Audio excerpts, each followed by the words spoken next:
Oh, the weather outside is frightful. But inside is so delightful. It's Christmas in July. Let's review. Let's review Let's review. our picks for Season 6. Bum. Bum. Ooh, that's right, folks. The 4th of July is behind us. You can feel the holiday spirit in the air. It's time for Dragon. I can't believe this is the 6th year we're doing this. That's kind of nuts. Oh my god, that's more than half a decade, Dragon. You realize that? Pretty much. All right. So, oh man, Way to make everyone feel old, man. that's Way, a way long to. time. I'm sorry. I'm just saying that's a long time. Wow. Okay, we've really been at it, folks. This is going to be a shortened season to go with the 6th theme. We're going to have 6 really unique, kind of like fresh out of the oven, kind of brimming with Christmas tropes. Our goal with this lineup was basically to make them as broad as possible through the genres, through the different mediums. That's about as much as I'll get into. We want to keep the actual lineup as secretive as we possibly can. It's kind of shrouded in a realm of mystery this time around.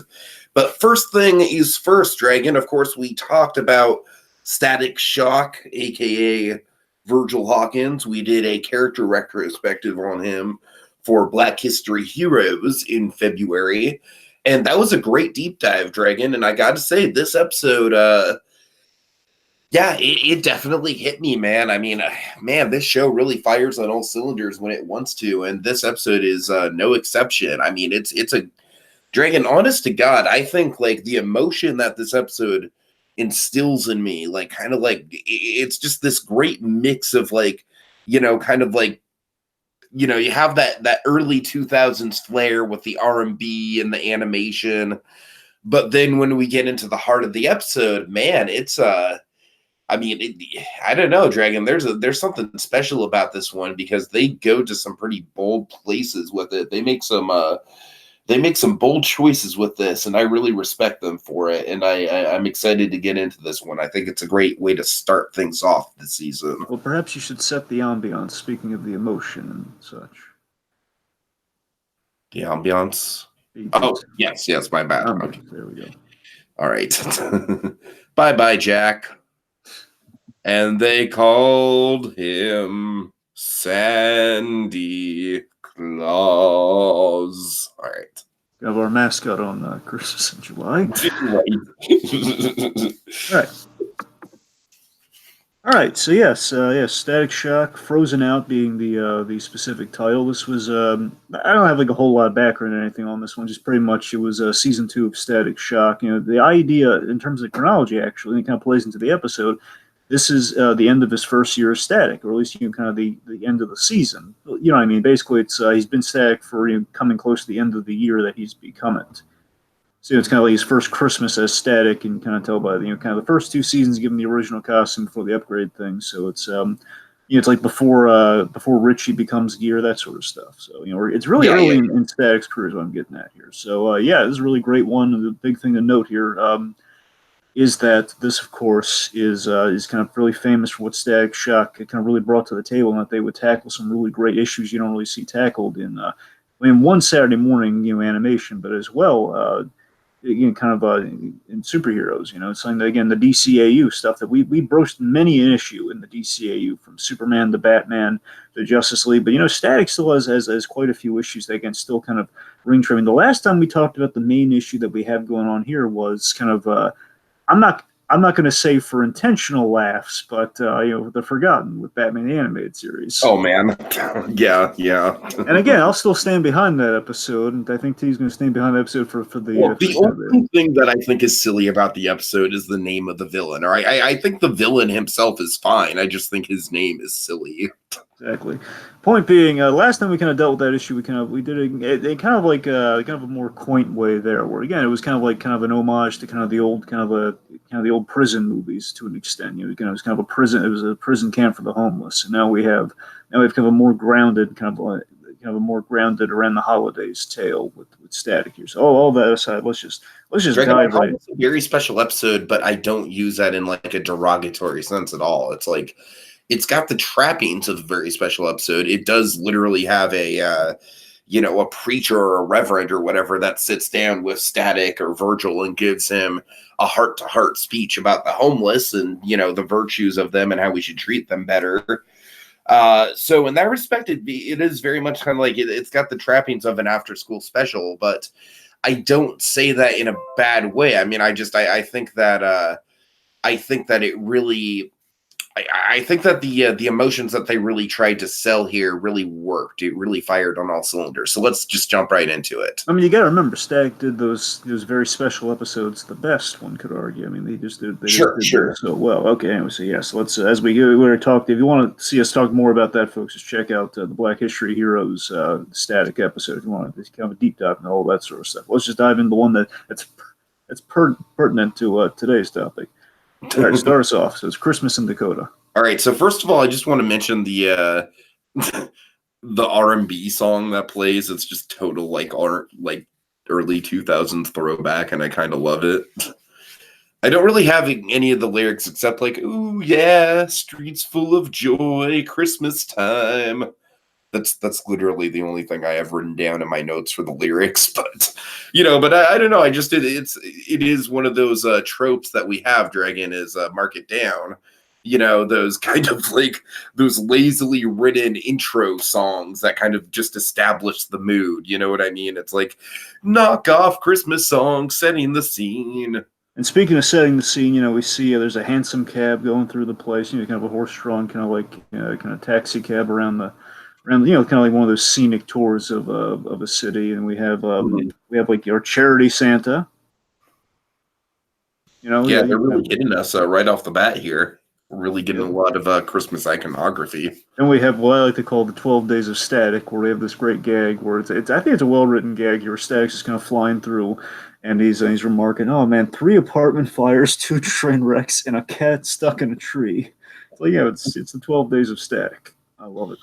Static's basically got like the kind of a far from home problem going on here, where he just wants to be a normal teenager and celebrate the holidays. Granted, the funny thing about this episode is that the episode that Static would have gone on had the homeless girl not interfered, which is of course the heart of the episode, is basically like a tour of all the different cultures' holidays. Like, oh man, I got this Kwanzaa thing I'm gonna go to, and then this what are some of the other ones, Dragon? We see the Hanukkah one. Well, there's Ramadan. Okay, Ramadan, yes. I know, Dragon, wouldn't you like to see that one someday? That'd be interesting. We kind of learning about all the different cultural holidays. Doesn't that sound charming? It does sound charming, I gotta be honest. All right.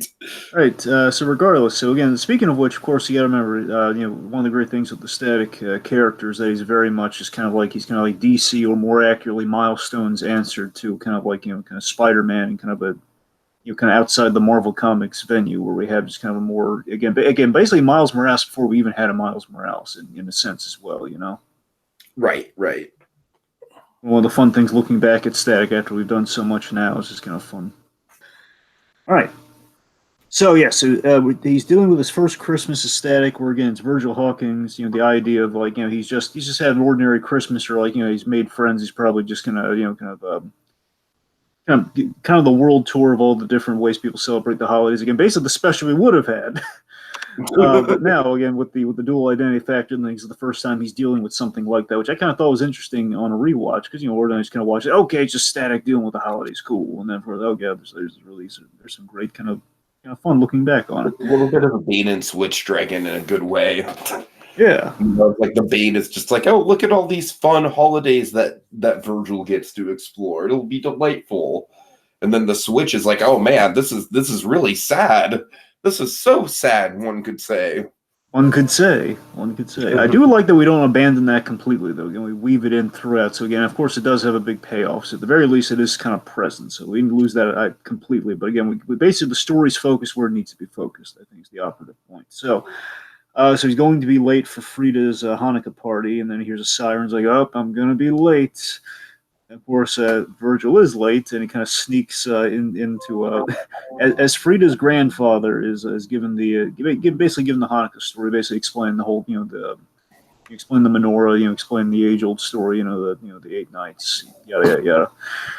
And Virgil just kind of sneaks in the back there and he's asking Richie, "Hey, anyone notice I was late?" And of course, just Freeze just giving him a big old glare, just like shooting him daggers, like, "You're late to my Hanukkah party. You knew how much this meant to me, Virgil. Why?" She's not having it. So then she lights, I believe, the last candle. My guess is that it's like the last night of Hanukkah. Yeah. Let's see. So before she's going over this Virgil, she's about to chew his head off. Before she can do that, she's interrupted by a few friends of the family trying to set him up with her, trying to set her up with her son and everything. So I'm sorry. As all this is going on, so you want to take us through some of this? Right now, yes. Yeah, you can hear me, okay? Okay, I'm sorry. I'm just a little paranoid about. I'm reading my notes through my email, which I don't usually do. I'm usually, you know what, Dragon? Just to clear my head, let me grab my cell phone just so we don't have a delay, and you can take us through the rest of the scene, and then I'll jump off at the we get to the homeless camp, right? So Richie, okay, so before she chews his head off, she's interrupted. Richie's asking how his patrol, how did patrol go, and he's saying everything seems quiet. Basically, all the bang babies have been kind of dealt with for the holidays. Basically, we're addressing we're not expecting a bang baby here. We're not expecting to run into some old villains around the holidays. We're not going to do that trope. We're just gonna, it's not going to be like running into the lobe around the holidays,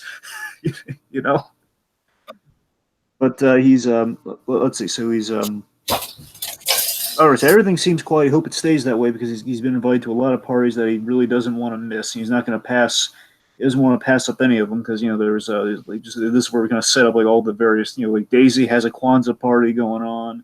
Omar has his Ramadan feast, and I like that these are characters that are kind of present in the universe too. Like we've seen these guys.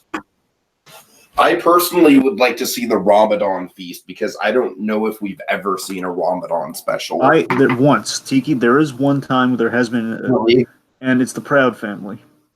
Oh dear God. Of course it's the Proud family. And they actually I thought they did a good job with it too. It was a really good episode. Better than Kwanzaa. Here's the thing, it's not, I'm assuming, and I have no knowledge on this, folks, didn't quite look into it. I assume Ramadan, it's not necessarily always around the holidays per se. It's like something it kind of pops up now and again. Like it might be I don't know if it's multiple times during a year or if it just kind of ends up on a different day in the year. In this case, I believe it ended up around the holidays. Again, I'm not the authority on it. I have no idea. All I know is my main frame of reference on how exactly Ramadan works was the Proud family. And that one I don't believe was around Christmas time. So that's my assumption on how Ramadan works. Or basically, it is like a fasting period, and then at the end of that fasting period, you have a big feast. That's the idea. It's the gag. That's the whole shtick with Ramadan. Gotcha. Anyway, but it was good though. I mean, I can vouch for that episode though. Again, we'd have to. I don't think we can do it necessarily around the holidays, but we can do it at some point potentially down the line. I won't draw. Look, I want to at least screen test that one first before we commit to it in ink, right? That's what I'm saying. Exactly. Like last time we did the Proud family around the holidays, things got wacky, but just weird family ascending into the sky. Yeah, just some out of left field stuff there. Anyway, right. So the point is, and basically has plans, and after that, of course, there's Christmas and there's New Year's. The point is, his holiday is booked up, and then the lights go out. Of course, we have a gay. Hey, Art, didn't you pay your electric bills? I pay your electric bill, will you? And of course, the lights go out, just kind of makes them. Yeah, bum. I mean, it might be a cheap joke, but I got not for them. But I mean, I just think it's kind of funny and it's honestly all the quips in this episode are kind of on the cheap side, but they're all charming. No, what I mean is, what I'm about to say, it might be kind of a cheap thing, but it's the fact that it's a Hanukkah party and the lights go out, but again, we got the menorah, so we're covered. It's kind of the premise of Hanukkah. It's just like, hey, the lights are out, but we have the menorah, lighting the way. It's a little. I don't know. I don't know how intentional that was, or just like, well, we need the lights to go out, and hey, well, the scene is lit by the menorah. It's like, oh man, it's just literally it's like kind of Hanukkah embodied down to its core essence in a way. I don't know. I thought it was kind of clever. Anyway, might be purely coincidental. Point being, lights go out, and apparently the power on the whole block's gone out. And obviously, this seems like a job for Static, but Virgil, again, he's kind of like the far from home thing. Virgil wants to be kind of non-committal about it because, again, it's the holidays. He wants the holiday off before he goes into the superhero thing again. And it's just probably like a generator or something. So he asked him to. So Richie suggests Static uses a little radio trick. Suggests that he uses a little radio trick, where basically he can use his powers to eavesdrop on radio waves. And basically it's like having a police scanner at the end of your fingertips, essentially. So he hears that. Let me see the basically the electrical plant the electrical substation. The electrical substation is covered in a whole bunch of ice. It's under ice, which means it's up to Static to save the day. Save me a plate. And again, we have Virgil Hawkins doing the responsible thing here. Virgil, he's like, yeah, I gotta do the right thing here. Just save me a plate. I mean, it legitimately saves them like a week's worth of work. You know what I mean? It's like it's Virgil stepping in for the everyman. For the blue collar dudes. Plus, I mean, he is kind of helping everyone's holiday because, again, I'm sure many people's holidays would be kind of shot if they had to worry about the power and everything. And, of course, there's like... That's what I'm saying. Yeah, exactly. All right, so then Static arrives at the substation. He's, hey, I'm sorry, I just love this. They got some fun Static dialogue here. And this class, again, Static, very akin to a Spider-Man, being very quippy, being a lot of fun. Just, again, Phil Lamar just having a great time. Says, hey guys, what's up? Did someone forget to turn off the snow cone machine? God. So basically, the idea is the thing went. Just this blizzard came out of nowhere and just kind of like completely covered the thing. They have no way to get to there until New Year's. Like they won't be able to melt through it or cut through. Because again, it's still pretty cold. It's the holidays. Won't be able to get through until New Year's. So then we have a Static. I really do love. I completely forgot that he did tricks like this with the ice. He used these. He supercharged a thawing essentially. But basically, used his powers and I guess kind of intensified the electricity. So almost kind of like a microwave, if you will. Well, that's what he calls it later. So in essence, I guess it is kind of a microwave logic there because that's the idea. Sometimes he can magnetize things. He can do. I guess he can do them. Basically, he knows. As the show goes on, he develops kind of a mastery over kind of static electricity in many forms and many practical applications. So again, it's kind of like a little clever use of it here, where I guess he uses like a microwave setting to melt through the ice. And also, I love the little touches where, of course, we feel like the dun, dun, dun, dun, dun, dun, it's kind of the classic Static theme as he's doing it. I was always like, as a kid watching Static, like, oh man, I love when he does that. Basically, we see like all the generators and like the lights kind of blow out because all the power that he's putting out. Because again, it's like it's a whole plant that is covered as completely shrouded like a mountain of ice. He melts through it like that, like as if it were never there. They're cheering like, yeah, Static, yeah. Static is dreaming. Like, stick a fork in me, I'm done. He's Kaputski. Again, that's again kind of like Spider-Man running out of. Forgive me if I'm just going with the Spider-Man comparisons, but again, that was honestly, Dragon, I'm sorry because I also have Spider-Man comparisons. This episode with Static, I feel like it's a little inevitable. And again, I don't think it's too far off because again, one of the inciting incidents. Again, he was initially designed to be a Marvel character, and of course, just kind of eventually ended up at DC. It's kind of a funny story of Static Shock, but. The point being is like, kind of the way Spider-Man runs out of webbing. Static, again, he can run out of juice if he kind of overexerts himself. Like he'll run out of, like a battery. But it's going to take him a while to recharge. So he's drained, and just as he's drained, giant icicles fall from the sky. Yeah, I love this. I love this set. It's just kind of like, it's a small little thing. It probably lasts less than a minute, but he's just like, oh God, gotta recharge. And the icicles are just kind of like falling towards him. His jacket's caught on one of the icicles. It's a very tense scene that really is just kind of like only there to add a little bit of tension. You know what I mean, Dragon? I appreciate that kind of like real world danger they have in there. Of course, he's reaching for the generators, and if he gets it just at the last second, and he kind of absorbs the electricity, he's kind of frees himself. And this is what I really appreciate on a rewatch. It's not that, again, not that I never rewatched it, but it's been a long while since I've kind of binged through the whole Static. But I do really appreciate on like a more kind of thorough rewatch that I do love the structure here. Where, oh my god, this is a really clever bit in Act 1 here, where he's looking around for the Bang Baby responsible. Is, hey, he's calling out the bad guy, no answer. And then our homeless girl is just kind of like walking in the background asking for change. And Static, look, I'd love to help, but it's not a good time. And then she kind of hits one of the nails in the head for the episode here, and I mean that in a good way. Not a good time, never a good time. So again, we hit the moral so perfectly on the head here that even Static, our hero, the guy we like, the guy we got a lot of credibility built in from episode 1 here, even he overlooked the homeless. Again, the problem that he overlooked the problem right to their face. That's kind of what he's done here. He's just overlooked the homeless right there. It's just like, it's not a good time, I gotta go. Again, because he's a hero, I'm sure he would help. It's by the same token though. He's gotta get out of there. He's kind of glossing over the problem. Mm-hmm. I'm saying it's really fascinating. Again, like we're setting up that okay, there's no villain as far as he sees it. And again, the reason he didn't kind of preempt all of this is because again he fed into the ultimate problem that the episode's tackling. I thought that was really clever. Yeah. I mean, it is a really good kind of interesting. Like, it is what kind of sets this episode apart in a way where it's not afraid to tackle not only the subject matter but also to say like, hey, like you said, Dragon, even our heroes are affected by this, and they're not only affected by it, but they have kind of a little bit of a built-in prejudice against it. Like it's a bold thing. Yeah. Very bold. All right, so next morning, he's greeted by a snowball to the face by his buddy Richie, and Richie kind of shows him the exciting headline. The exciting headline is a Static is to light the tree light the big Christmas tree at Media Plaza. Of course, I would imagine a nod to Batman Returns. I'd like to think it's a nod to Batman Returns, but I don't know. At least I know it's going to get interrupted, of course, but still, I mean, even so, it's going to be a lot happier than the way that Batman Returns tree lighting ceremony turned out.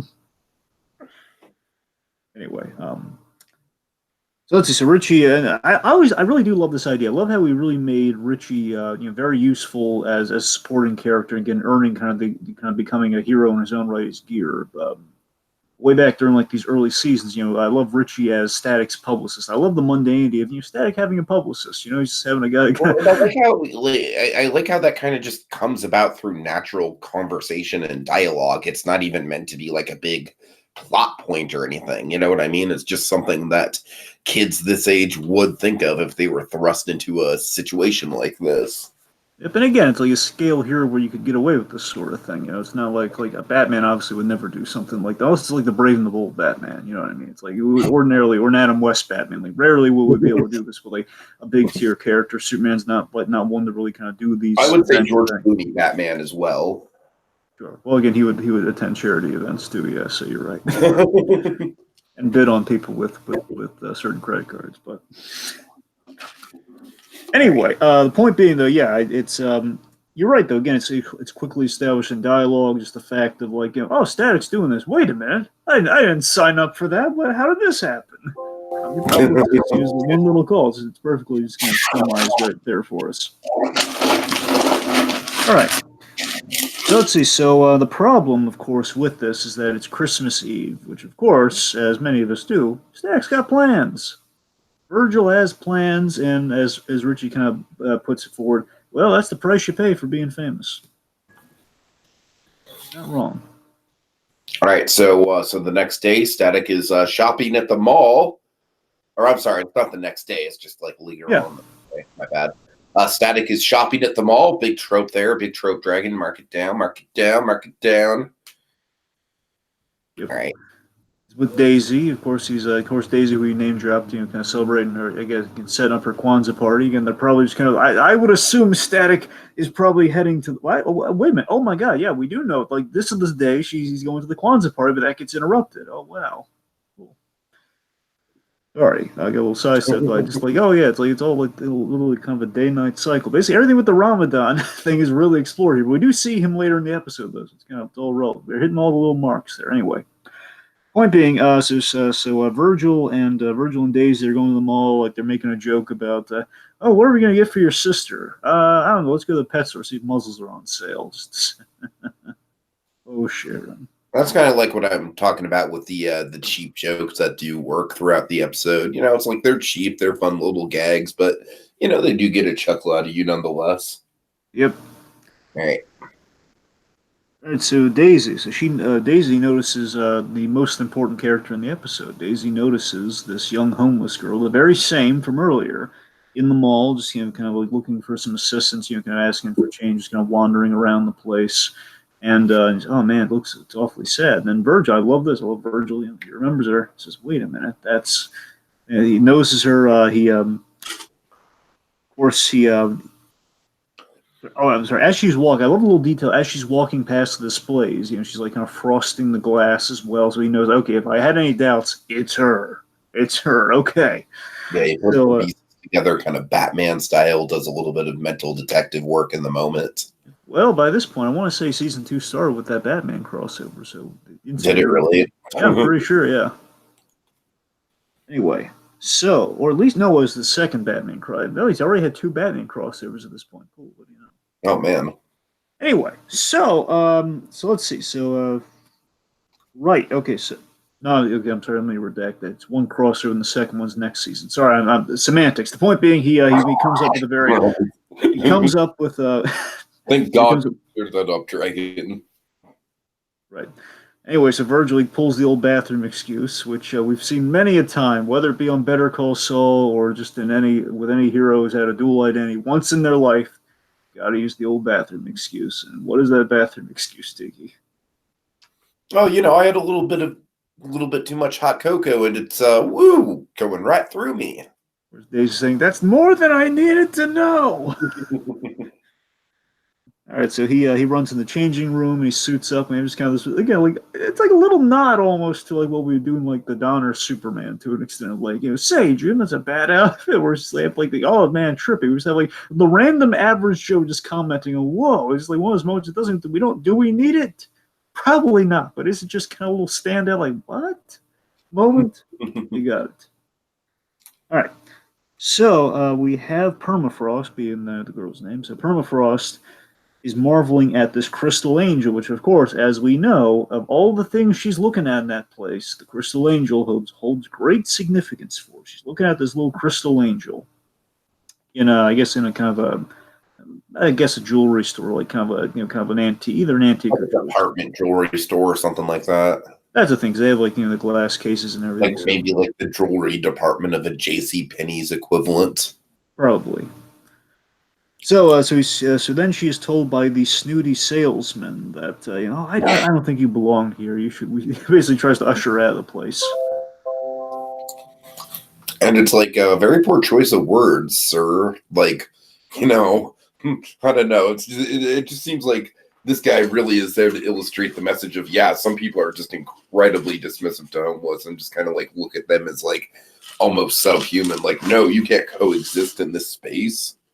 Wrong choice of words. So then he puts his hand on her again, not like an assault, where he just tries to tap her on the shoulder and usher her out of the place. His hand gets frozen, like oh god, his hand gets frozen, and we really show the. They tackle this in the episode. I just want to kind of shout it here. I like how we're really we're not shying away from homelessness in its various forms here. We're covering all the bases here. We're another issue that kind of plagues homelessness. As we kind of run through the checklist later on, but we kind of see it in effect in these early things. I like how our dialogue is very repetitive. I like how it feels very we do address kind of mental illness afflicting homeless people in this episode. I think we do it in a clever way, like it's a natural way, Mm-hmm. So she's like her specific. I'm trying to think what the specific line of dialogue is. She's saying along the lines of like, "I don't belong here. I don't belong here," and she's like, she's kind of freaking out in the place. It's about I don't belong anywhere. Right, that's it.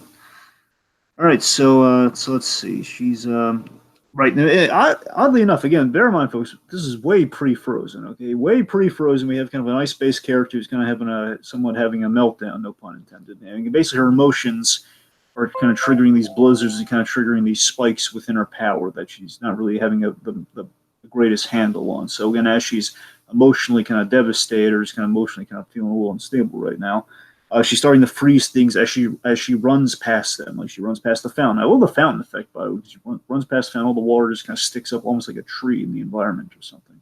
Yeah, it is kind of neat. Runs past the escalator, which turns like this awesome looking slip and slide thing. She runs past the Christmas tree. Unfortunately, this one's a little bit more lethal. She runs by the Christmas tree, which of course just the counterweight is completely off, which means it snaps off the trunk, and it's about to crush poor Daisy. Thankfully, at the last second after the commercial I break, just got written down in my notes like, oh no, is the tree gonna crush Daisy? I'm sorry. My notes were a little bit quippy. So Static swoops in, saves Daisy, and has a really nice. Has a really again. They were. I forget how early on this is could be. I want to assume that season one they had no idea that they were going to become welcomed to the DCAU, and now we're in season two where we're doing that, and that's why we can get away with all the Superman references. I presume. We're saying it's Lois, isn't it? No, it's Daisy. My mistake. Gotcha. I didn't really catch that. Well, the idea, I think she's like, I want to say she's a reporter as well within a journalism student. I think more accurately. I forget if that was Frida and Daisy. I think it might have just been Daisy. It could be wrong. It's been a while. Anyway, so let's see. So then, of course, yeah, he's just saving Daisy a lot because Virgil sometimes hangs out with Daisy. Of course, he's got some feelings for Daisy, vice versa. Anyway, so Static. Let's see.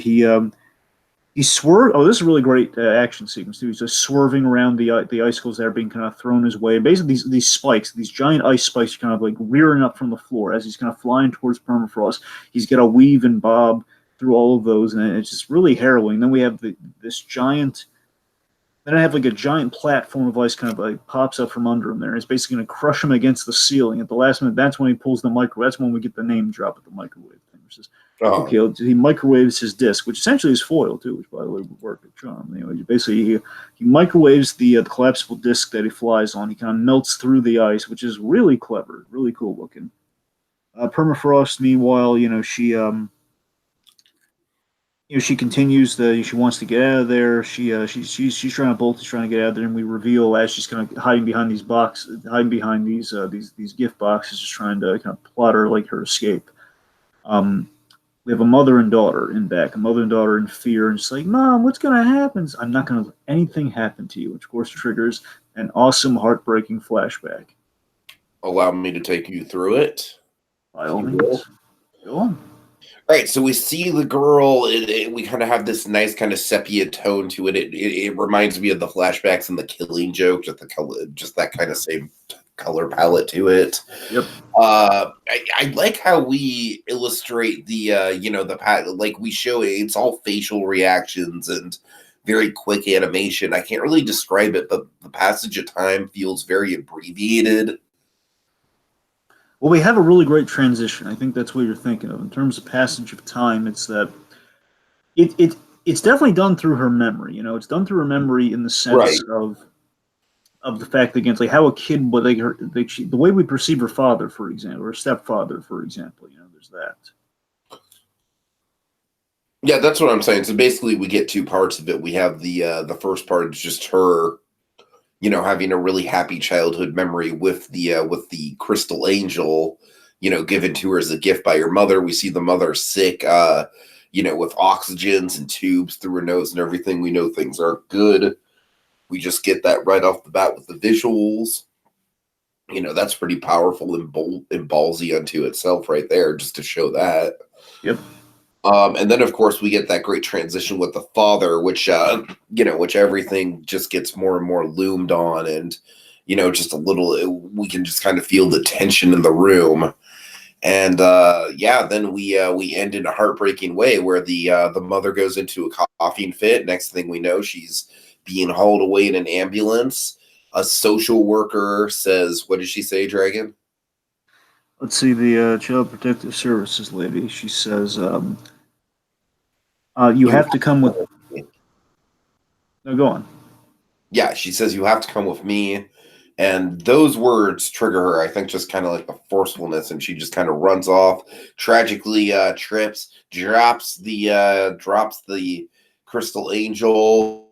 It shatters. Lots of no, but very dramatic, very compelling. Just a really cool dragon. It really does kind of call to mind. I didn't want to make this comparison, but it really does kind of call to mind. Hey Arnold.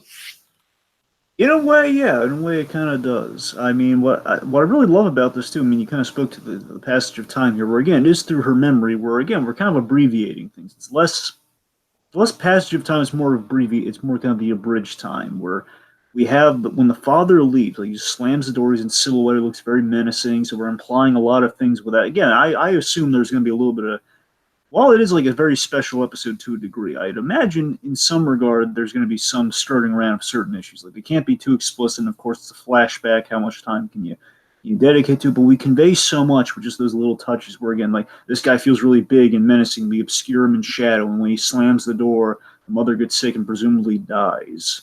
So you can infer a lot of things, those little touches. And of course the transition with the red, where we have like it's sepia tones, but then we have like the red Christmas bulbs that fall when the mother falls ill, and of course we transition from the red bulbs falling on the floor to the red ambulance lights. Like really artfully done flashback, really well done.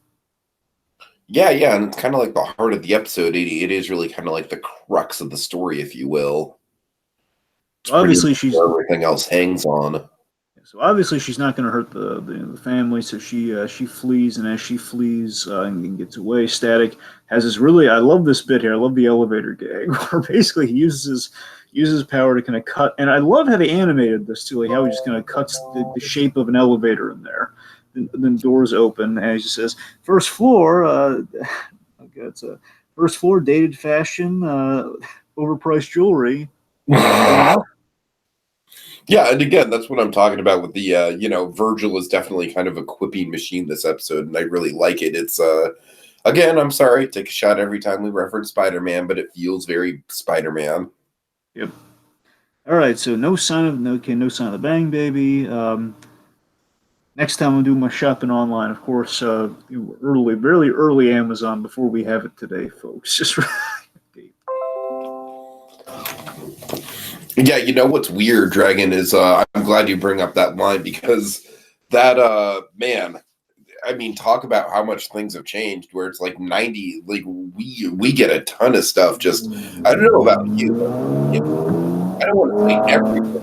The days of like going into a Walmart and hoping that they have a season of a TV show that I want to pick up or something like that. It's like that's all long behind me. It's like so many things are digital now, and if I want physical, I'll order online, and I'll order like a physical thing of like exactly what I want, and something that's so obscure that it's probably not going to be at my local Walmart. You know what I mean? And I do the same thing with t-shirts and stuff like that.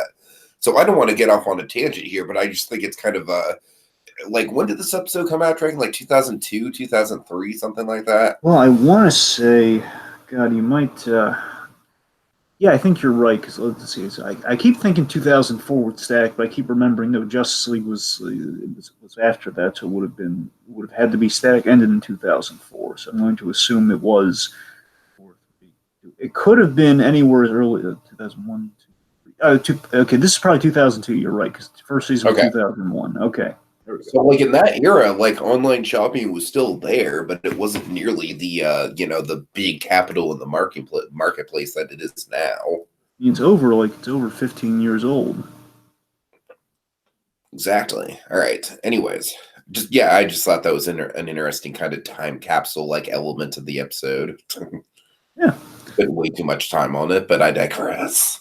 All right, let's see. So we're at the Freeman Community Center. Of course, this is where Virgil's father works on a regular basis. As the the guy who runs the community center. Of course, I love Robert Hawkins so much. I love Virgil's dad. It's one of my favorite Kevin Michael Richardson performances. I gotta be honest. It's one of the great all-time characters for him. I know he's like people know him for doing all sorts of different, probably more just kind of like more eye-catching voices, but still, there's a great sense of character applied to this guy. So I love it. Mm-hmm. So Virgil and Richie, they're carrying boxes to help the food drive. And basically, I use like these boxes are full of food and resources for the homeless.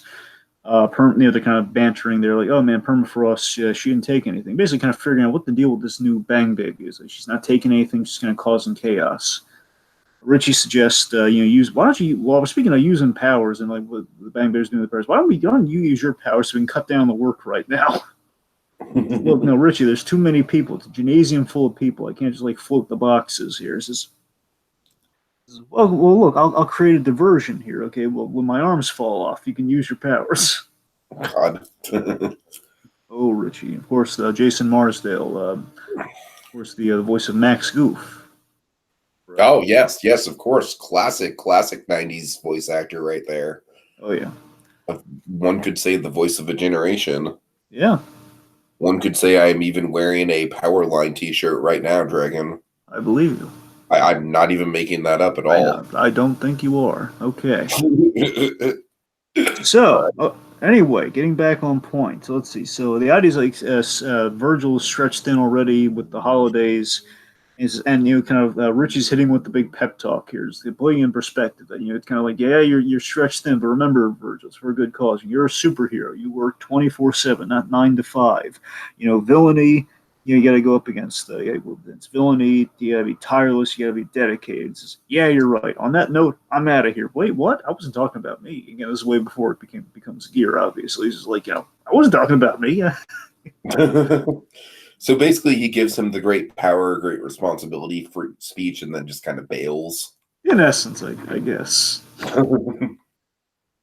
All right, anyway, so now Virgil's kind of left there alone, so he kind of checks in with. We check in with Robert and Reverend Anderson. So Reverend Anderson, of course, is voiced by the incomparable Michael Dorn. Oh yeah, of course. Of course, for us nostalgically, probably we best know him as I Am Weasel.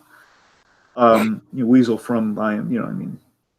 Oh my God, I Am Weasel. I could go off on a whole tangent about that show, and oh man. Of course, I think most people. Concept. Of course, I think most people probably best know him as Worf from Star Trek, so they have that too. Oh man, that's great. That's such a great contrast. Just the point is, just Michael Dorn is always he's just wonderful. Anyway, so the point being is we have Robert and Reverend Anderson.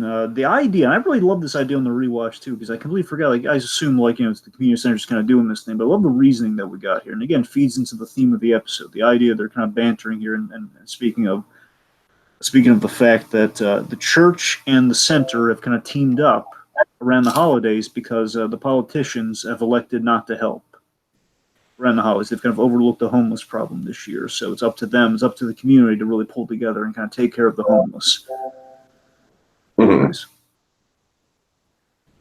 Of course, Virgil walks up. He asks if he can go because his arms are getting really tired. He's like he's been there for a while helping out. He says, "Yeah, I'm from unloading all this stuff."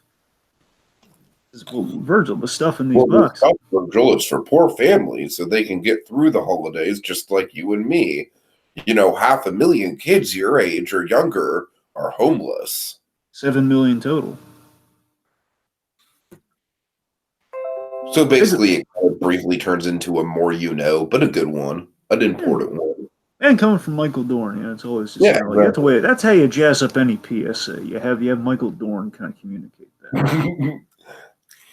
So Virgil's again. I do love that. Again, we're not just like glazing over. Like we're not doing the age-old thing. Where Virgil's like, oh yes. He's just like not picking up on it until he kind of experiences it first. And he does pick up on it the first time. It's kind of pointed out to him like 7 million people are homeless, and half of them are kids. At least 500,000 are kids. He says Virgil's asking, how is this possible? And then we kind of breach again. This is a really logistical thing about the homeless. I think kind of puts in perspective for anyone who just kind of again look. At some point in time, we've all been guilty of just not trying to maybe going out of our way not to acknowledge the homelessness problem. If anyone's, there's always it's unflattering, but it happens. Let's not dance around it. It's happening. Yeah, I mean, I'm not gonna lie, Dragon. There are times in my town, especially with my town being more and more kind of like homeless friendly, shall we say? I don't say that it's a bad thing at all, but I'm saying our homeless population is kind of growing, and there are times where I just kind of choose to walk around them because I don't want to deal with them.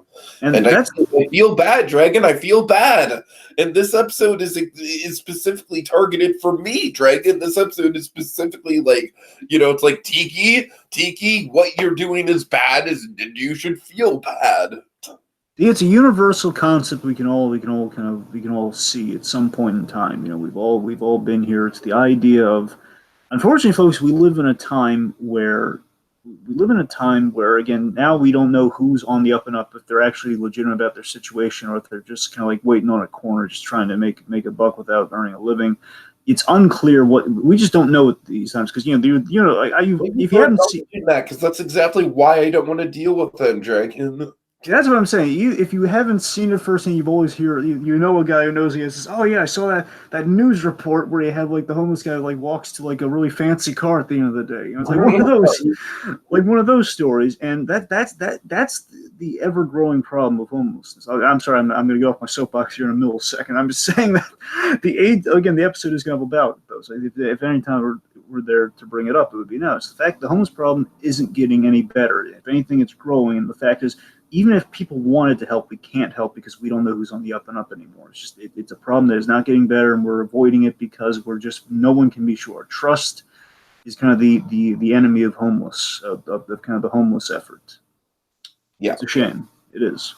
But again, episodes like these kind of put in perspective and kind of talk it up here. And again, this is what I'm about to get to. This is the stuff they're really covering here in a really kind of gutsy way. Like, yeah, we're not skirting around the issue. We're just, well, yes, long-term unemployment, divorce, runaways, like those make up the vast majority of the homeless. Yeah, people. I mean, and it just goes down the checklist of like, yeah, these are the things that can mess up your life and just send you down this bad path, even though you never even intended it, and it's not your fault at all. Just circumstances. It's mostly circumstances. Yep. So now Virgil's been educated on the matter, on the moral of the episode. So Virgil then leaves because he has to get ready for Daisy's Kwanzaa party. So Virgil's at least looking for a shirt to put on, like a nice shirt to put on. It's not just like the usual stock shirt that he wears everywhere in the show. He gets a call from Richie. He gets a call from Richie, I believe, on the shock box. I can't remember. Yeah, it has to be on the shock box. He gets a call from Richie, who's caught in a snowstorm. Just kind of popped up out of nowhere, which means permafrost.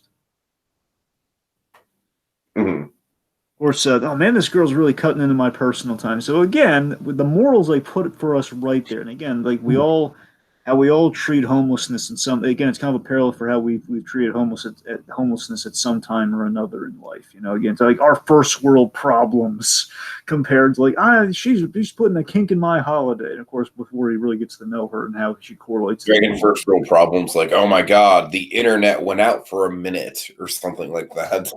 Yep. Okay. So let's see. So Static, and I love this too. I love it. We don't do it all the time, but I just love it when it happens. When Static gets to put on the goggles that he wears on his head, and he has like the yellow goggles on the top there. He just kind of puts them in because like snow flurries. When we get snow blindness, he's just putting it down there. Right. This is making the costume a little bit more practical. I love when we do that stuff. So Static puts with his goggles on. He makes proper introductions to Permafrost, asking what to call her. Says the voices in the darkness call me Permafrost. So her name's Permafrost. Oh man, just describing it as the voices in the darkness, Dragon. That's alarmingly accurate. Yep. Like alarmingly, like yeah, that's pretty much exactly what it is. Yep. So let's see. So I says, look, you have to stop. Come with me now. I got to stop you. Just come with me now. Which of course triggers a little bit of a little callback to the flashback here of Static for a moment, morphs into the Child Protective Services lady, and this causes her to freak out, and then of course leads to a chase, and a really well animated chase here. Again, I love the detail that she's kind of sliding not on like a platform of ice. I'm not trying to cast any shaded Iceman or Frozone right here, but I love the fact that she's sliding on the snow. She's just kind of skating on the snow almost. Mm-hmm. And she's like kind of she has these she's tossing icicles at Static, and then she kind of like does this thing where she kind of like almost hits a tanker truck. She just kind of slides underneath of it, and just kind of almost like that's how she loses Static. And she then disappears into like a flurry. She causes like this little flurry of snow, and she disappears in it. And then and of course, this to make sure Static doesn't follow her, she creates this giant tidal wave of snow. Dragon, does the whole thing like kind of feel rather frozen to you? Well, I mean, yeah, obviously, way before Frozen, but I'm just saying, like the coincidence is a little uncanny, don't you think? I know I said that earlier, Tika. It feels very, again, way pre-Frozen. I mean, the running away, feeling with the emotional states and everything feels very Frozen-esque. And I got to be honest, the effect of the giant tidal wave of snow, though, that does feel a little bit of There's a little bit of Frozen too in terms of the effects, but I'm just saying that's when you use ice powers cleverly, you get stuff like that. But yeah. All right. I guess great minds think alike when it comes to ice. All right, let's see. So The Icy Aftermath. So in the Icy Aftermath, let's see. So Static, he thaws his way out of like the giant tidal wave he's just been hit with. He kind of unthaws himself. Oh, some weather we're having is Philomar charm right there. So he tracks her via the ice, just kind of literally just following the trail of ice. Follows her all the way to the cable car, the old abandoned cable car depot. Yeah, through this one. Basically, the homeless encampment. Essentially, yeah.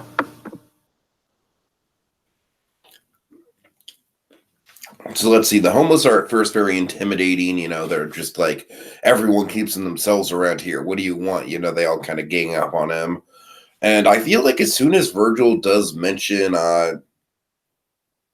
Dragon, is it okay if I just call her Frost? You could just call her Permafrost, but sure. All right, Permafrost, fine. Once he mentions Permafrost, you know, they kind of back off. I get the feeling like most of them are scared by her, but then you know, the woman that does approach Static kind of is like, well, wait a minute, I know who you're talking about, and yeah, she is in rough shape. What can you do about it? You know, no one really reaches out to her. You know what I mean? It's kind of like I don't know. I get the feeling like it's kind of just like she's glad that anyone has any sort of care for her. You know what I mean? Yeah, I gotta be honest. In hindsight, I'm sorry, just this nice, interesting kind of like side character who just kind of gets us from point A to point B. Anyways, go ahead. Sorry. Well, one, remember, it's not just some lady. It's a mother with like 2 or 3 children.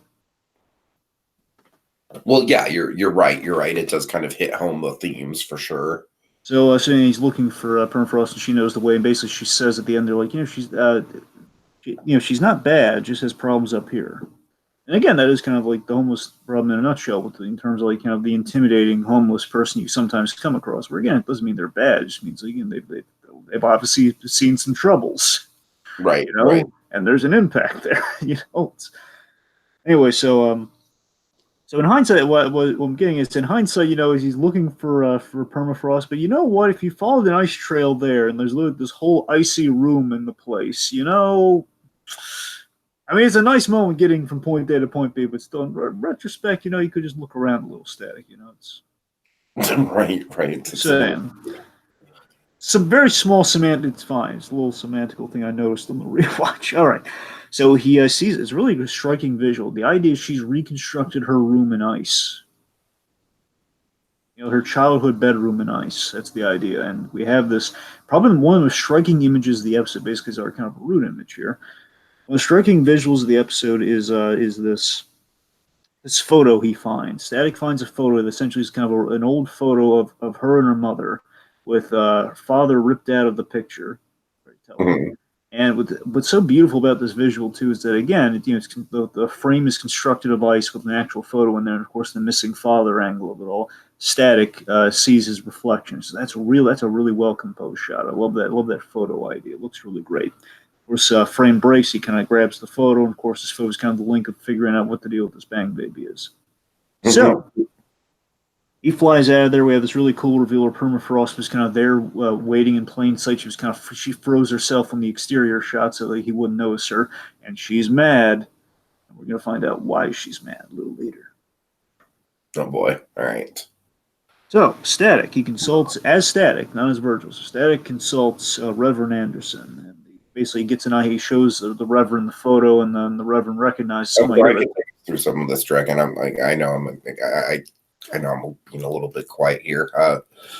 Okay, so yeah, the Reverend knows the face. You know, he identifies the girl is Maureen O'Connor, I believe is the name, or or Maureen just Connor. Maureen. Just Connor, yeah. Okay, yeah.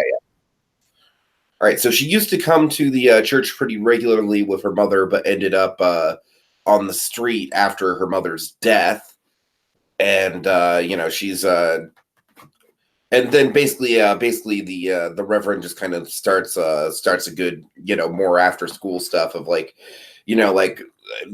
Static asks, or I'm sorry, Virgil asks if how can I help someone like that. Well, the best thing you can do, Virgil, is to As Static Tiki is. Virgil's not in the scene. It's literally in costume Static Shock. Oh, this is Static Shock? Oh, my All right, bad. wait, hold on. I did the stupid. It's not Static Shock. That's the show's name. Just Static. Just he's as Static in the thing. Okay. All right. So yeah, anyway, so Virgil is just I'm sorry, Static. Static is just like how do I help her? And he's the Reverend's like, well, just remember that she's not a faceless category. She's a person like you and me, a person in pain. And with that, he invites sorry, you sure he's not Static? He is Static. He is Static in the scene. He's in the costume. He's Static. So you're saying the Reverend invites Static to? Yes, he invites Static. He doesn't. Again, he's just inviting whoever the faceless Joe that is Static to come to the thing. All right, fair enough. Sorry, I don't know why I'm blinking on this. So yeah, he's invited to the church service, which sounds delightful. And once again, Dragon, we get teased about that special of like all the different cultures coming together, but are we going to get it? Yeah, not really. Because Static has a tree lighting ceremony he has to get to, and then of course he realizes the problem. Like, oh man, my pops expects me at the interfaith service. He expects me at the interfaith service, and of course he looks up and kind of asks the sky, "You ever have one of those days?" Sure, you have. Of course, most likely posing it to the big guy upstairs. I think being the. All right. So then we have the Councilman. Tell him about the Councilman. Oh God. Okay, so let's see. Tree lighting ceremony. Oh yeah, right. So the Councilman is just I forget exactly. I'm sorry. The only thing I have written down in my notes is just like weird Gordon-esque Councilman.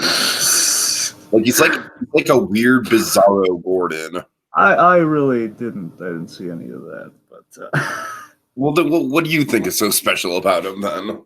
I'm just saying this blathering councilman who's just going on about spirit. Kind of like he's very self-congratulatory, just like, oh well, I built this, blah blah blah blah blah blah blah.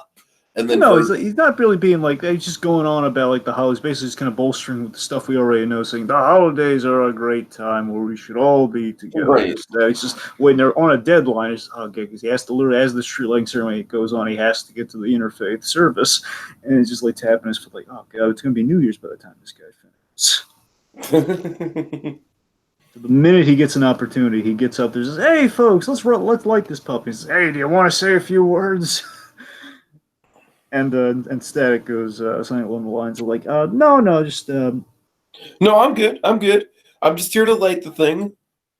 Basically says it's kind of it's urgent. He wants to get the thing. Yeah. Superhero emergency basically is what is to get him off the hook. When the councilman says, "Oh, it's a superhero emergency," yeah, I'm going to be grounded until I'm 90. All right, so as he's about to light this puppy again, it's in the DC universe. Apparently, whenever you attend a tree lighting ceremony, I mean, this is probably like a deleted scene in Shazam, I'm sure. Whenever you go to light the tree, something has to go wrong. Either like the lady who's supposed to hit the button falls from a great height and kind of crashes into the button and sends a whole lot of scary bats flying out of the tree, or you're about to light the tree and then Permafrost attacks you. Yeah. Attacked by blizzards and giant kind of like icicles hurtling at you. So the idea Permafrost shows up and she's mad at Static. She has his numbers. A brief scuffle. Static, again, he's not trying to like full on attack her, but does have to defend himself here. He got some cool evasive moves where again the idea is like the ceremony like that. I love this whole deal, like some really some kind of frayed wires, like electrical wires, kind of flying through the place, and he's kind of dodging those. Yeah, and then it is a good fight. And she then just demands the photo back, just outright, and he's like, "Oh, yeah, that's what you want? All right, here, I have it." And then he calls her out by name. She's like, "You know my name?" Let's see. She's like, "Nobody cares about me. How could you know my name?" I'm sorry, Dragon. This is why I don't like to do notes, Dragon. I'm sorry. That's why I'm off this podcast. Well, the point being, without going closed captioning, anyways. Okay, well, importantly, just to get the important part here. So he reaches out to her, he offers her help, he offers her a choice. Sorry, let me, 1 second here. Right. Okay. So he relates. Oh, we have the big moment here with Stag. That's what I'm getting at. Okay. So the fact of the matter is, he wants the photo back. Yeah, she wants the photo back. He calls her Maureen, calms her down for a bit. There, no one cares about me, and then he relates to her on. You have no idea how I feel. You have no idea what I'm possibly going through here, and he relates to her pain. I have some of this line for line. Let's see. Go on. Okay. I know how you feel because I lost my mom too. I know how hard it is, how the pain never really goes away. It's why you do what you did at the mall, at the power station. And then she laments about the how families are just, there. She sees the families warm in bed and, just having nice, cozy homes and environment. And then she says, a very powerful, cutting line, like when you're homeless, people look right through you, which, Dragon, that is kind of like the thesis of what we've been talking about, kind of like the big real world implications, kind of look at yourself in the mirror. We've all done this at least once in our lives to a homeless person. It's I gotta tell you, it's very it's a very sobering experience watching something like this. Yep. Right. So, of course, I just don't want to glaze over here. I do love that it's a really great intimate moment here, where again before the homeless line, he related the pain of losing his own mother. So, of course, it's a big thing with Static. It's a really great thing within the crux of the show. It's very original to the show, by the way, because originally Static, I want to say his mother was alive in the comics. That was a big thing the show did specifically. So I always love it when we have like a good reason for kind of dipping into that well, and here is just an excellent example of it here, where again he has something in common with her, losing a mother, and that kind of that commonality, that tragicness of both of them is really what kind of brings them together and solves the issue of the episode. It's kind of beautiful that way. Yep. And Static says, I'm guilty of that too, of just kind of like looking through the homeless, which we the audience saw him do at the very in Act 1 of this. Dragon, like I said, I'm sorry, I don't mean to keep harping on it, but man, this episode just does a really good job of making you feel guilty, and I don't say that in a bad way. I say that in like a way of like, it's very eye-opening. Yep. Of course, she says, even with all these powers, I'm more alone than I ever was before. And again, that's the real tragedy of it to me. Where again, she's already dealing with being homeless, and then she has these powers that make her kind of a menace, as well as being homeless.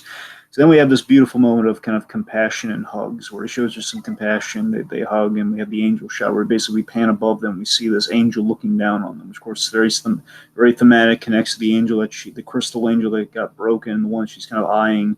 And at the end of the day, she kind of, again, she's under the angel. So again, if you want to make your religious implications, given how this episode ends, you're more than welcome to. So again, it's all relative.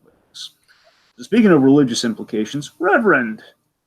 So we have Reverend Anderson here. He's greeting Maureen. The idea is, like, I want to say, as she's warmed up, her kind of powers have coiled themselves. Her skin isn't quite as blue. He greets Maureen. Now this is the part where he offers her help, and like, but it's your choice. If you want help, by all means. Like, we won't force you to do anything.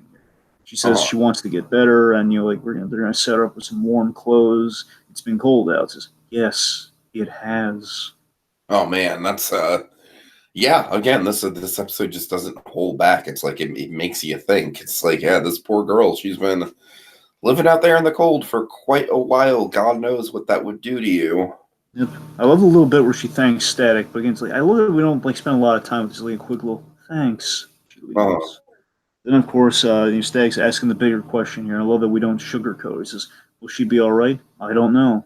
But in my business, it's our saying is have a little faith. Then, of course, Right. then we have the interfaith service where Virgil makes, and this is like a beautiful unspoken moment here. It's just beautiful where Virgil makes it. His father, father smiles because he's always worried because again, obviously, many a times he misses Oh events God. and stuff. It's just like a nice little like bow at the end of the Christmas festivities. You know what I mean? It's just like, look, Indy has he gets a thumbs up from Poppy. Yep, and one could say Robert Oh no! Oh, here is we go. Here we go. proud of his boy. Yes, he's proud of his boy. Oh dear, Dragon, we need to get a super cut of proud of proud of our boy. No, I'm not joking about that, my friend. We need to figure that out. It'd be like 3 hours long though. I don't care. It'd be worth it. All right, okay. The point, but seriously though, the idea is like Virgil's constantly running late, and again, especially on the holiday, he made it just in time, and he gets a little look of approval from Robert Hawkins. Mm-hmm. So let's see. So then, basically, the Reverend delivers this again, basically, the Reverend again, wonderfully portrayed by Michael Dorn here, gives this wonderful kind of closing out monologue, this kind of speech to the crowd that kind of covers everything, where he calls out all the faiths under one roof for the holiday. Like the emissary. I fear the something of Muhammad, like the followers of Muhammad. Basically, like the specific titles of each faith. So, like Right, something like that. Yeah. say the followers of Muhammad, a child of Abraham, or a body of Christ. Basically, kind of reaching at least three of the main religions here, and everyone coming to help the needy and the poor, which of course correlates to the kind of the thing. I think in the interfaith thing being connected to the homeless food drives. Of course, we see this. We go from the homeless community to the food drive, where the homeless are being kind of served and kind of taken care of around the holidays. And it's our job to, and this is a really great line too, because again, I don't know what it is, because I mean, you look at something like Heart of Ice with Batman, of course, I don't know what it is about our cold villains. Our cold villains bring out compassion as a big theme. And I think this character does that as well, where we have maybe not Killer Frost, maybe Killer Frost is not exactly, unless you look at the CW Flash, Killer Frost, especially in the DCAU, not exactly compassion, more just kind of crazy murder. Mm-hmm. But point being, though, most of our cold villains here, at least the ones that get a whole episode dedicated to them, compassion is a definite theme. Where the Reverend has this beautiful line: "It's our jobs to be ambassadors of compassion." That's an awesome line. I love that. So Virgil sheds a tear, and Richie is this little quiet moment between friends. Hey V, you got something in your eye? No, I'm just starting to see what the holidays are really about. Merry Christmas, V. Hey, right back at you, man. Yeah, that's a great note to end on. Yeah. Yeah, yeah. So final thoughts. All right. Yeah, Dragon, like I said, first of all, I just want to apologize because my notes are not as, I tried to, I watched this episode several times. I didn't really, I feel like my rhythm was a little off here, so I apologize for that. But anyways, suffice to say, not criticizing my performance, criticizing this episode. I have very little to critique about it. It's very good. It's very heartfelt. It's very emotional. There's definitely some sombering moments to it. The voice acting specifically, like the Dragon. Did we name the voice actress behind the behind Permafrost? No, we didn't. I don't. I know who she sounds like. She sounds like Hynden Walsh, but I really don't think that's her. Not sure. Right. I'll look into it. You just kind of keep talking. Yeah, I'm just saying, that vocal performance is, oh man, just the way that her voice just kind of cracks and, she cries and sobs throughout the thing. I gotta tell you, it's really powerful. It's really human. It's a little bit haunting even. This is an episode that, like I said, man, it really doesn't hold back. It really doesn't pull punches. Hey, I called it. It is Hynden Walsh. Cool. Oh, nice, nice. So, I knew it sounded like her. Okay, go on. I'm sorry, go on. No, it's fine. It's fine. Yeah, so Dragon, I feel like it was a great choice to start out with because it's a very familiar show. We got some nostalgia out of the way here. We got some fun kind of like time capsule type bits, but most importantly, we got a lot of a lot of really interesting emotional depth that we mined here tonight with this episode. So I really appreciated this as the first one out. Yeah, I mean, put simply for me, it's a memorable episode of Static, broaching the big issues on Saturday morning, which of course he did so often. Again, I mean, for me, I never really watched on Saturday morning. I believe it kind of at least some points aired on Saturday morning, at least on Kids WB. So the point being, it still fits in the model. The point being, again, this is like some of the stuff I think Static will always be remembered for. They could approach these big subjects, and it was, like it wasn't just like they weren't just cashing, like we need to say something important. And again, it was warranted. It was kind of well carried out. Again, the theme of the episode, again, in many ways, is compassion for your fellow man around the holidays. We're approaching.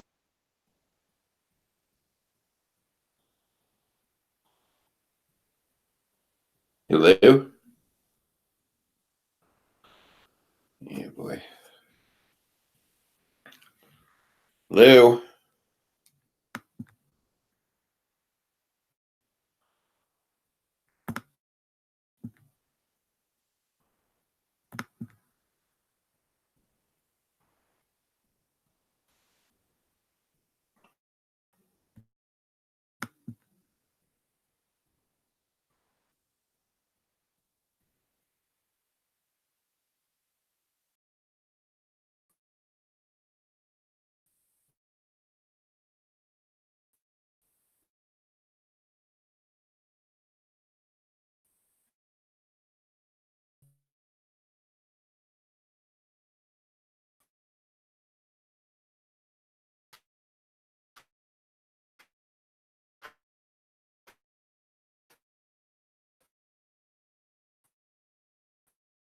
If it's so back in really quick, I apologize for this.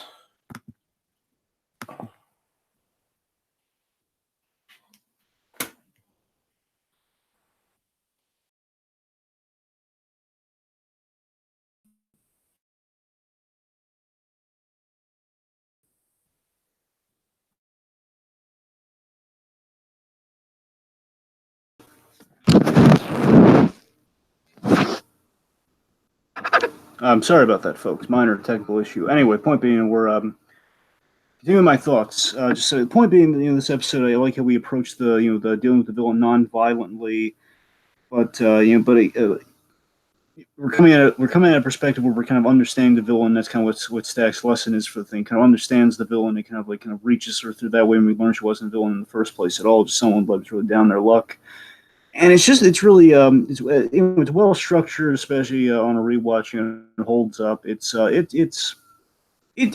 it's simple, it's direct, and it's fun. Again, it's kind of it's broaching a big subject with the issues of homelessness, with the issues of just kind of being alone around the holidays. It's doing a lot of really good stuff, and it's kind of making the most about being a holiday special, but it doesn't necessarily need to be enjoyed just around the holidays. I mean, it's just kind of the religious gathering place at the end. Just kind of allows for kind of like a kind of again, kind of gives you an excuse to really kind of like again, the whole broaching your fellow man issue, I suppose. Point being, Frozen Out's definitely, again, I'm just looking at the title right now. It's Frozen Out. When you think about it, again, she's kind of frozen out in the sense of, again, just kind of being, in terms of just being overlooked and kind of frozen out by people, as well as kind of what her power is as it's manifested. So, I mean, let's just say Big Bang definitely has a flair for irony, to say the least. So, in terms of all the power sets and everything. So, this one, at the very least, this one had some thematic context, to say the least, All right. Okay, you know what? Let's, of course, what we really love to do here on Christmas in July. We like to kind of recount all the seasonal tropes. We really like to be all tropey and everything. Like to kind of go over all the fun little seasonal tropes and trimmings and vice versa. So let's count them down. Let's list them off here. Okay, so of course, very start we had you had kind of our seasonal music, just kind of a more here we go. We're getting tropey, man. Let's list them out. Was it you or me that was having the issue? I'm such a goddamn. Was that you or me, Dragon? It was me. Let's go over the tropes. Why did I have to drop out right when you came back in? What is wrong with me? Anyway. So let's see. So we have, of course, we have our charity Santa at the start of things there. We have, again, homeless around the holidays. We have, of course, a lot. We got ice as far as the eye can see in this episode. There's snow. There's icicles. There's a whole lot going on there. Reaching out to your fellow man. I think I've said that acknowledging, but we definitely have a little bit of that going on. We have, let's see, just going down the list here. This one, it's special episode, I guess. Yes, very special episode, exactly. I'm bringing that up because that's apparently the only fucking thing that I can bring up in this whole podcast because I just can't make any good points about it. Let's see. There's death of a parent around the holidays. I guess there's that too. You have tragedy around the holidays. Let's broaden it. Tragedy around the holidays. Let's see. I guess kind of like again, kind of a food drive around the holidays too, just with kind of like kind of a soup kitchen sort of thing. I guess in essence, you have that. You have going to the church. Got to get you to the church on time around the holidays. I guess you have that. Multicultural, we have the interfaith idea of it all there. A little bit of Kwanzaa, a little bit of Christmas, a little bit of Ramadan, a little bit of Hanukkah, a lot of roach there. Reaching the bad guy around the holidays, I guess too. And of course, not exactly a bad guy, but kind of perceived as such. Again, just kind of like finding a non-violent kind of common ground around the holidays, kind of a ceasefire of in some capacity. I mean, is there anything else I'm kind of overlooking here, or? No, I think you covered it pretty well, Dragon. I'm sorry for my unprofessionalism tonight. Right. Okay, so you know what? I mean, we're talking about tropes here, and you know what? For the life of me, I wish I knew what to call this process, because you know what? I mean, we've done this for, 6 years now? I feel almost like the Grinch, man. For 6 years, I put up with this now. I'm just so infuriated that I can't. 6 years we've been rusting. Yep. I just can't think of what to call this process where we do what we just did right now. We just got to go down. It's not like we literally name it every single podcast, but I know. I mean, that'd be ridiculous. But if it just confounds me. We don't have a name for this yet. And I mean, if only had not like we have a banner image or anything. But I have no idea. Tiki, save us here, man. I need you to come up with something. I know it's a big ask, but can you come up with something on the fly? All right, I'm going to save us, Dragon. I'm going to save us after my unprofessionalism, my little bout of self-pity there. I'm gonna bring us back around. How about putting the mistletoe underneath the microscope? I like it. All right. That'll be it for next time on Christmas in July. July. La la la la la la la la.